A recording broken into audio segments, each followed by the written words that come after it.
Bonjour, bonsoir pour nous toutes au sous Canal News Haïti, Canal Moment, nous portons pour vous une autre édition de nouvelles. Sans plus tarder, nous rentrons dans nouvelles qui gagne pour ensemble avec Nations Unies qui prend une résolution pour capable voyer une force à pacifier pays d'Haïti contre terreur gang yo dans moment qu'a fait la pluie et le beau temps. Nous connaissons que tu gagné une force kenyane qui est rentrée dans le pays pour aider la police pacifier le pays. Eh bien, ça va arriver marcher, pas de gain aucun succès. Donc, force ça va le remplacer avec une nouvelle force onisienne. Gain l'argent qui baille. Canada versé 40 millions de dollars pour que force ça lui-même li capable rentrer dans le pays d'Haïti.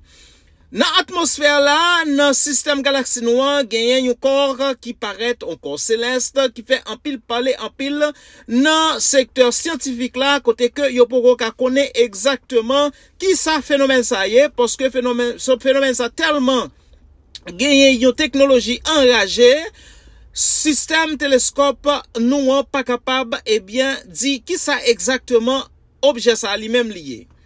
Nous avons un barbecue qui fait une déclaration contre Michel Martelly, ancien président de la République.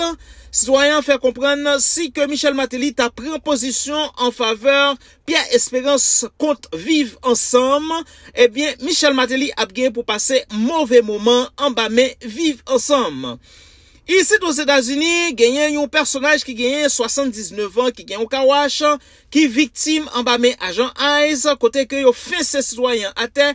Poignette li presque cassé, li genyen graffiti dans toute poignette li, côté que poignette li genyen yon fracture, yo découvri li genyen yon fracture dans tête tout, côté que li genyen un paquet de sang qui caillait dans poignette li parce que Ice t'a essayé rentrer dans business li pour être capable prendre employé li pour al déporter yo, eh bien, li te demandé de quoi il en est, eh bien, agent AS yo te fâché, yo te foncé sous li et frappé à Agence fédérale AS risque payer 50 millions de dollars avec citoyen ça pour tort ak dégâts que yo causé dans business li avec droit que yo violé avec droit employé li yo qui t'a travail d'après ça que li dit légalement dans business ça. Qui donc n'a rappelé aux citoyens gagne 79 l'année sous tête li, c'est un citoyen américain que doit violer. Eh bien, Jean que nous sommes là, avocat yo a cherché un dédommagement de 50 millions de dollars en faveur citoyen. Dimitri Vob avec Boulos toujours en prison dans notre Miami que nous connaissons, il a été arrêté et Boulos avant Dimitri, eh bien Dimitri te dit eh bien pas capable quitter c'est bourgeois avec bourgeois faut que mal joindre nous, eh bien agent fédéral ICE t'est arrêté Boulos avant pour question de fraude li te fait dans statut li sous question de immigration parce que nous connaissons que Jean que dit li te remettre citoyenneté li la rappelons que Boulos c'était un citoyen américain qui était fait dans la cour New York à un moment donné il était renoncé avec nationalité li qui donc pour être capable aller poser candidat à la présidence dans le pays d'Haïti et puis n'a rappelé au Boulos prend une trentaine d'avocats pour aider le gouvernement pour capable reprendre nationalité américaine encore pour capable protéger le contre déportation en Haïti. Ici aux États-Unis, gouvernement shutdown à cause de budget qui pas voté, parlement pas arrivé joindre une entente ensemble avec gouvernement pour que yo capable voter un budget pour pays capable continuer rouler payer employé lio. Actuellement là, employé fédéral yo c'est sous roue libre que yo yé, n'a regardé pour nous qui ça qui va se passer dans jour qui venir là yo. Nous gagnons chauffeur bus aux États-Unis qui sous TPS qui n'a gros problème, eh bien gouvernement mettait un décret dehors pour capable cancel tout TPS moun qui gagne CDL, tout TPS récipiente qui gagne CDL, yo pas renouveler yo encore pour moun sa yo parce que yo pas accepté moun qui gagne statut temporaire pour yo capable gagner CDL pour conduire choc dans pays aux États-Unis, c'est fini pou moun sa yo. Nan Gonaïve, yo te organize enterrement ti Will jodi an, que nous connaît sous nom Wilford, ainsi koni. Nous connaissons ti Will qui te mené une bataille côte à côte avec Guy Philippe en 2004 contre Jean-Bertrand Aristide. Dans ce moment-là, Jean-Bertrand Aristide a fêté, l'a diaye, l'a préjoui, l'a boué champagne, l'a coupé gâteau parce que moun sa yo qui te empêché le fêter 2004 là, eh bien, youn après l'autre, nous ouais comment karma a frappé yo. Donc, ti Will qui te tombé en baba la police, semaine qui s'est passé yo, enterrement chanté journée jeudi 2 octobre 2025 là, côté que Guy Philippe lui-même li te prend la parole pour te voyer condoléances li avec ancien frère dame pareil li. Mesdames, messieurs, c'est toute nouvelle ça yo que nous portons pour vous matin. N'a demandé ou pour capable like, abonner, faire un commentaire, aidez-nous pour nous capable grandir, partager avec vos amis. Comme ça, on va encourager travail ça pour les capable arriver plus loin. Of this resolution offers Haiti hope. It is a hope that has been rapidly slipping away as terrorist gangs expanded their territory, raped, pillaged, murdered, and terrorized the Haitian population. This resolution will transform a Kenyan-led international security mission which has been operating in the Caribbean country for the last 15 months. It has faced numerous challenges including staffing, logistics and underfunding. Nor has it been able to keep up with the dramatic expansion of gangs. Around 85% of Haiti's capital, Port-au-Prince, is under the control of these heavily armed groups. The violence has left more than 1 million people displaced and institutions have collapsed. It's unclear how this new force will overcome these difficulties. Haiti's permanent representative to the UN expressed gratitude for this expansion, but acknowledged it will be tough. The reality on the ground has reminded us that the scale and sophistication of the threats far exceeds the mandate initially granted to this mission.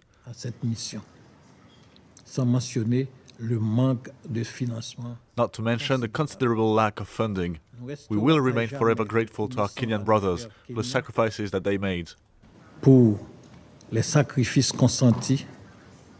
Not everyone on the UN Security Council is on board with the resolution.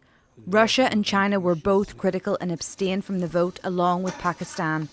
Beijing said it could exacerbate the situation, while Moscow argued that this mission was unlikely. Filed a $50 million civil rights claim after being arrested and injured during an immigration raid at his business. The 79-year-old U.S. citizen was slammed to the ground by federal agents. Eyewitness News reporter Leo Starr with us live in Van Nuys with what that owner is saying today. Leo? Hey, my friend, we're just outside of the owner's car wash here in Van Nuys. He and his attorney held a news conference just a short while ago, and the owner spoke to us, but he did it in a lot of pain. Here's more. Surveillance video shows federal agents body slamming 79-year-old American citizen Rafi Shohed just outside of his car wash in Van Nuys roughly 2 weeks ago. This after Rafi says agents stormed into his business and roughed him up after he attempted to ask what they needed. He says upon making it outside, the agents pummeled him again. I have a heart condition. 3 big people were sitting on my back, the way they tore me down, sitting on me, and I asked them to let me go, which they absolutely would not pay no attention. Rafi says he was terrified as he tried to explain to the agents that his employees were authorized to be on the job. Yet he says they took at least 5 of his employees away in handcuffs. He says he screamed that he is an American citizen and had proof in his wallet, but he says his pleas fell on deaf ears. The only word they say, you do not F with ICE. You do not F with ICE. You do not F with ICE. Rafi says he suffered multiple broken ribs, damage to his brain from being slammed head first into the ground, and deep bruising and swelling to his arms from being restrained. He was detained at a federal detention center for nearly a dozen hours before finally being released, his family taking him to the hospital, his lawyer filing a civil rights claim seeking $50 million in damages. ICE and DHS violated their policies that day. They violated the United States Constitution, and they violated California state law. And we feel very confident that we're going to be able to achieve just. Yo fait saitanage là-dedans. Yo fait savon, yo fait déodorant, yo fait crème pour peau là-dedans. Building Vizcaya qui pour Olivier Martelly qui dans Pétionville là. C'est là li gen gym li qui relè Prime Fitness là. Building qui à côté building Vizcaya Olivier Martelly a longtemps Martelly te loué Unibank li. Kounye c'est un bureau l'état ou fait la dedans. Ça fait 2 buildings, une collé avec l'autre. Plus ou gen un gros terrain qui des premiers buildings yo côté ou fait parking là dedans. M'a dit Michel Martelly terrain qui des do la promenade là que ou loué à un ONG. OK? Li sous route tête de l'eau. Li sous route tête de l'eau. Et m'a dit Martelly ou gen appartement Vivi Michel yo. Ou gen appartement Vivi Michel yo. M'a dit Martelly building Pétionville qui te gen club qui te relé off limits là. OK? Club ça a fermé longtemps. Martelly te acheté local là. OK? Non mais avocat mettre ça non yo. Ancien ministre justice ou. Pas que trop longtemps là Martelly. OK? Ou te loué local ça ba yon l'église. Kounya c'est un dépôt qui la donne. OK? Storm TV qui dans Delma 19 là, nous avons boulé ça déjà. Martelly, posez mon doigt donné. Posez mon doigt donné, Martelly. Posez mon doigt donné. Ou tape l'aide en pile. Ou tape salope en pile, Michel Martelly. Sauf une camp en face vivre ensemble pour vous dire Thomas Sano Marine. Ou tape l'aide en pile, Michel Martelly. Ou tape salope en pile. Sauf une camp en face vivre ensemble pour Pierre Espérance. Of gas released by sublimation explain its change in orbit. This behavior contradicts what is known about celestial bodies of this type and raises new questions about forces at work beyond our understanding. At approximately 8 miles in diameter, 3 Atlas is not only fast, but also gigantic.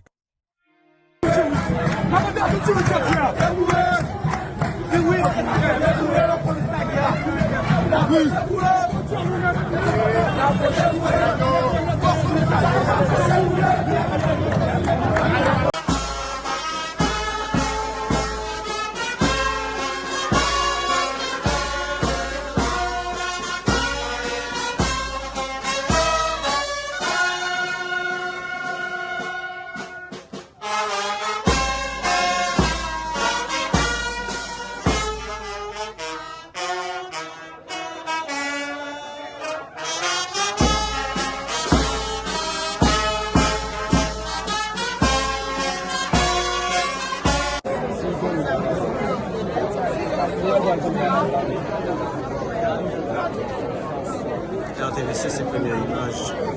Funérailles, fête dans la Yacine, la